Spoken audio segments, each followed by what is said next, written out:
এতদিন সরকারি স্তরে এই রথযাত্রাগুলিতে কয়েকজন ট্রাফিক পুলিশ পাঠিয়েই সরকার তার দায়িত্ব শেষ করতেন। কিন্তু বর্তমান সরকার মাননীয় প্রধানমন্ত্রীর যে স্লোগান উন্নয়ন এবং ঐতিহ্য দুটোকে সামনে রেখে এগোতে চায়, তাই আমরা এবারের রথযাত্রায় সরকারিভাবে আমরা সক্রিয়ভাবে অংশগ্রহণের সিদ্ধান্ত নিয়েছি। মুখ্যমন্ত্রীর সাথে সাথে আমার হাতে তথ্য সংস্কৃতি দপ্তর রয়েছে। এই দপ্তরের মাধ্যমে আমরা পশ্চিমবঙ্গের ৭৫টি ঐতিহ্যবাহী রথযাত্রার যে মেলা হয়, মিলন উৎসব হয়, সেখানে আমরা সেবা কেন্দ্র স্থাপন করার সিদ্ধান্ত নিয়েছি। তথ্য সংস্কৃতি দপ্তরের পরিচালনায় এই সেবা কেন্দ্রগুলিতে পুণ্যার্থী এবং যে সমস্ত দর্শকরা আসবেন ভক্তমণ্ডলীকে ন্যূনতম পরিষেবা প্রদান করা হবে রাজ্যের ৭৫টি জায়গায়। এতে পুরসভা, জেলা প্রশাসন, জেলা পুলিশ এবং সংশ্লিষ্ট রথযাত্রা কমিটিকে যুক্ত করে আমরা করছি।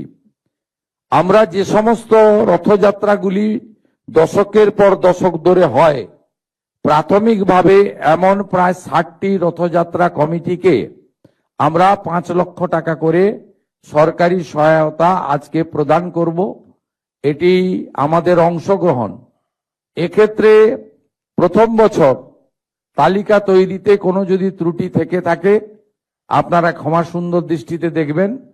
আগামী দিনে তথ্য আপনারা যদি তথ্য সংস্কৃতি দপ্তরের আধিকারিক তথা জেলা শাসকদেরকে জানান, আগামী দিনে আমরা ত্রুটিপূর্ণ তালিকা তৈরি করার চেষ্টা করব। কিন্তু এটি একটি শুরু, এটা অনেক দূর যাবে। আজকে যে বৃক্ষটি রোপিত হলো রথযাত্রাকে কেন্দ্র করে, আগামী দিনে সেটা ময়ূরে পরিণত হবে। এটাকে একটি ঐতিহ্য এবং উৎসবে আমরা পরিণত করার চেষ্টা করব ধীরে ধীরে।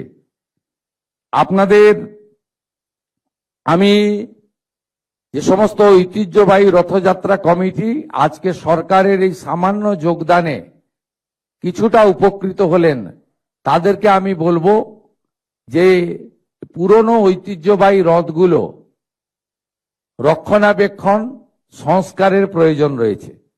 সেই কাজে আপনারা এই সামান্য অর্থ ব্যয় করবেন, এটা আমি আশা করব।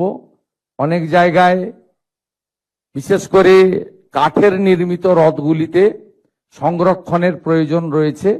আমি দুটি একটি জায়গা থেকে খবর পাই, অতএব সেটাতে আপনারা করবেন। ভবিষ্যতেও সরকার এই ক্ষেত্রে তার হস্ত প্রসারিত করবে। এবারের বাজেটে আমরা তীর্থক্ষেত্র সার্কিট নামে একটি ব্যবস্থা রেখেছি।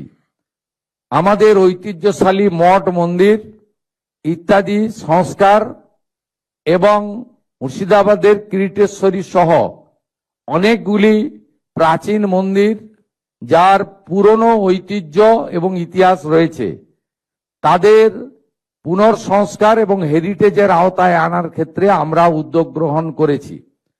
এক্ষেত্রেও আগামী দিনে পশ্চিমবঙ্গে এই তীর্থক্ষেত্র সার্কিটের ক্ষেত্রে গুরুত্বপূর্ণ কাজ হবে আগামী ২ বছর ধরে।